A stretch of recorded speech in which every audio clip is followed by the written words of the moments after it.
ए वतन हमको तेरी कसम, तेरी राहों में जहाँ तक लुटा जाएंगे।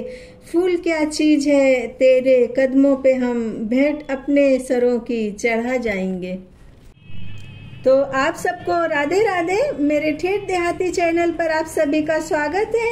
और 15 तारीख को 15 अगस्त है, तो आप सभी को स्वतंत्रता दिवस की ढेर सारी शुभकामनाएं। लेकिन इतना भी खुश होने की ज़रूरत नहीं है, क्योंकि आज के दिन हमारा भारत अंग्रेजों की गुलामी से मुक्त हुआ था। और पत्नी नामक जंजीर तो पता नहीं कौन सी धातु से बनी है, इसकी गुलामी से हमारा भारत कब मुक्त होगा।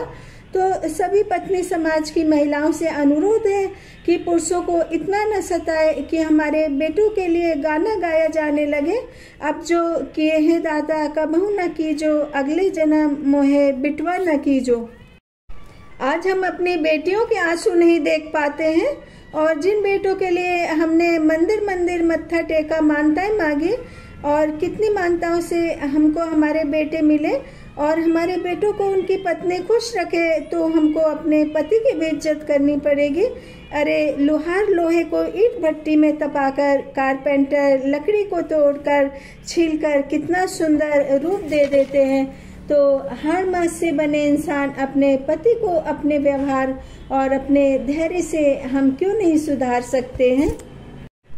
तो जरा सोचिए, हमारे भारत ने 200 साल गुलामी झेली, अत्याचार सहे, अपने देश में कैदियों की तरह जीते रहे। अंग्रेज हमारे देश में व्यापार के नाम का षड्यंत्र लेकर हमारे भारत में दाखिल हुए थे, और हमारे देश से सोने के खजाने, बहुमूल्य मुद्राएं, सोने चांदी की गिन्नी, सोने ले जाते रहे, और हमारे पूर्वजों को बेघर कर दिया।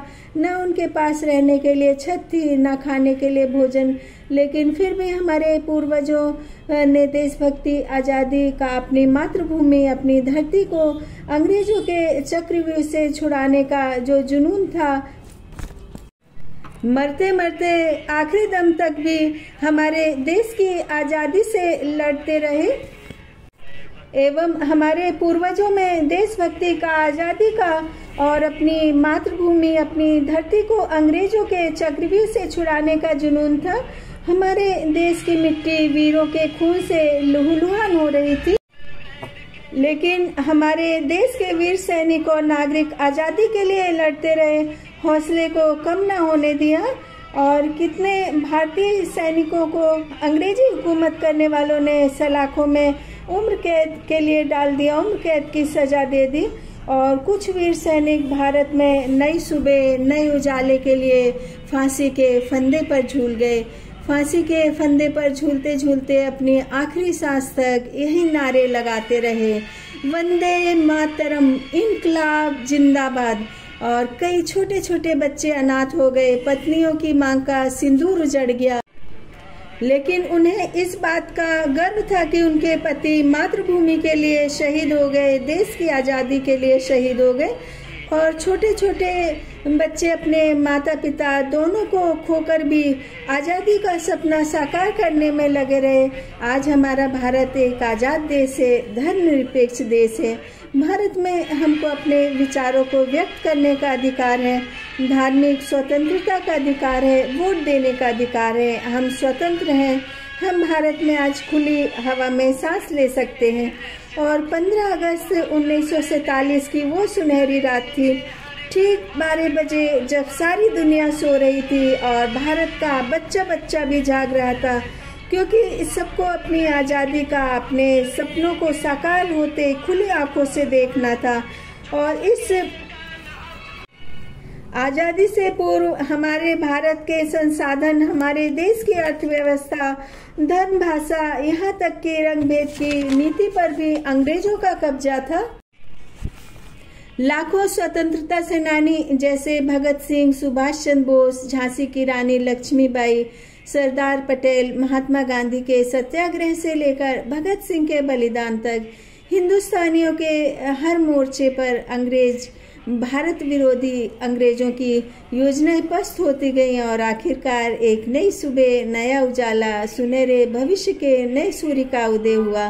और 15 अगस्त 1947 को ब्रिटिश संसद में इंडियन इंडिपेंडेंस एक्ट 1947 लागू किया गया और भारत को अपनी सरकार स्वयं बनाने का अधिकार प्राप्त हुआ और सर्वप्रथम एवं भूतपूर्व रहे प्रधानमंत्री जवाहरलाल नेहरू ने दिल्ली के लाल किले पर झंडा फहराया।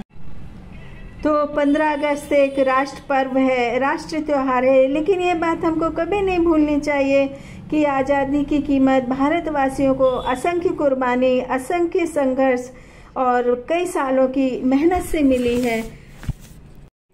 आज हम कई मायनों में आज़ाद हैं, लेकिन कुछ आज़ादी, कुछ सपने अब भी साकार करने बाकी हैं। गरीबी, अशिक्षा, भेदभाव को मिटाना होगा।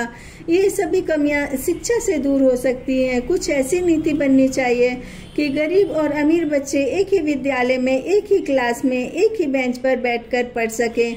ना गरीब बच्चों के साथ विद्या और अमीर गरीब का कोई भेदभाव ना हो। गरीब बच्चों के साथ स्कूल के विद्यार्थी, स्कूल के प्रिंसिपल या टीचर भेदभाव ना कर सके, क्योंकि हमारे देश का भविष्य आर्थिक तंगी के कारण अशिक्षित रह रहा है। बहुत सारे बच्चे स्कूल नहीं जा पा रहे हैं। तो कुछ ऐसी व्यवस्था हो कि हमारा भारत पूर्ण शिक्षित हो। भारत माता की जय। वंदे मातरम।